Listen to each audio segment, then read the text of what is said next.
Dear heart, fear not to soar the blue or roar through ringing rain. My motor is the thought of you, and love my aeroplane. My love and I together dare to play a tag with death.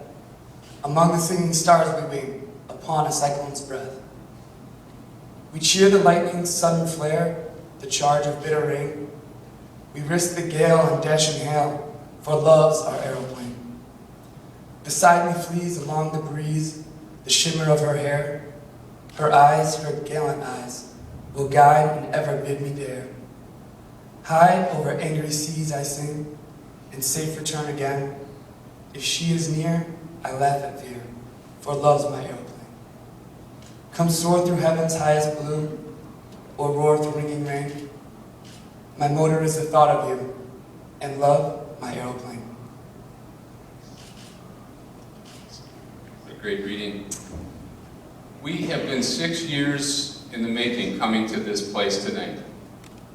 Are you excited that we're here? When these two met, being hired by the same ad agency, they were friends. They kept having these intersections with each other. Eventually, 2 years into it, they were sent to different divisions, and yet they continued to have this friendship that was just fun. Just the organic way that you hope a friendship would develop. Eventually, they left that company and were reunited by Allison Goldberg. Is she here tonight? Okay, well, we wouldn't be here without Allison, who really hired these two and believed that she had this intuition that we should be here tonight. So I hope she gets here. A lot of construction. But isn't that amazing that she could see that, and it was on one of those evenings when she had encouraged them to just hang out a little bit later at the Red Head Piano Bar. Okay, all right. This was the place where they knew, and so we give thanks to Allison for having that sense. These two have had so much love. I'm so impressed with them both. They're amazing young adults, and I don't say that often. It says a lot about their parents and their friends, people they hang around with. They have so many good qualities. I mean, Adam is a knight in shining armor. He's happy-go-lucky. He has a great sense of humor. He's like an emotional rock in this relationship.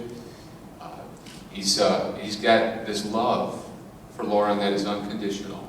That, I think, is that's something that comes from God.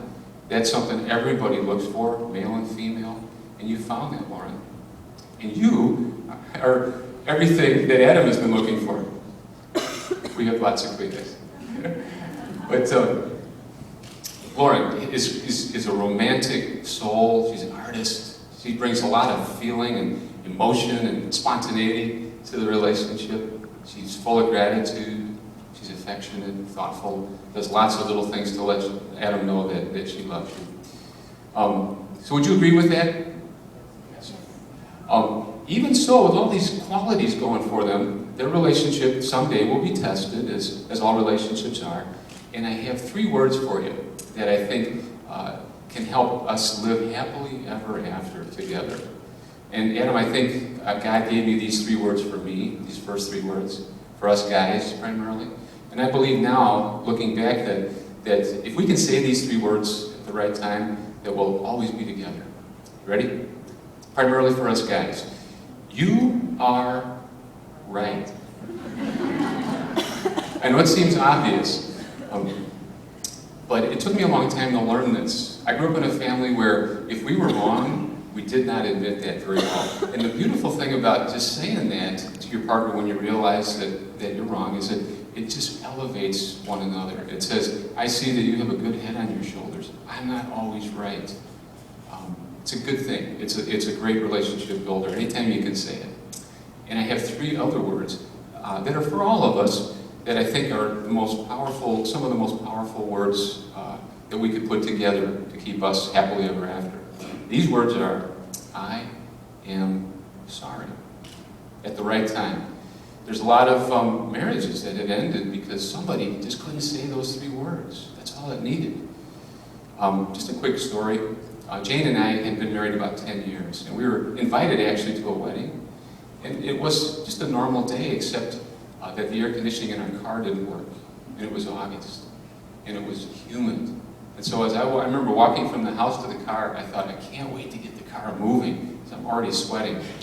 And so we get out on the highway in our old station wagon, and Jane looks over at me. We're going about 55 or 60, and she says, "Are you going to roll up the window now?" I thought she was kidding, but she was not kidding. You know, and after a moment she looked at me and she said, "You know how long it took me to do my hair this way?" And Jane's hair was always short at that time, so I really didn't get it. I didn't think it took much longer than it took my hair. Anyway, we drove a little bit longer, and then she said something I'll never forget. She didn't argue with me, she just looked straight out the window and she said, "Okay, if that's the kind of person you want to be." That was it. And she had me. I drove another mile and I thought, Anna, when I was this age, I thought if I roll up the window I'm going to be drenched. But when I was your age, I didn't realize that not only did I need to roll up the window, but I needed to say I'm sorry. And in that particular instance, God gave me grace. And not only did I roll up the window and it was an instant sauna in there, but I managed to bumble out an apology to Jane. And the nice thing about that was we were able to talk to each other for the rest of the night. We had fun at the wedding because she wasn't mad at me anymore.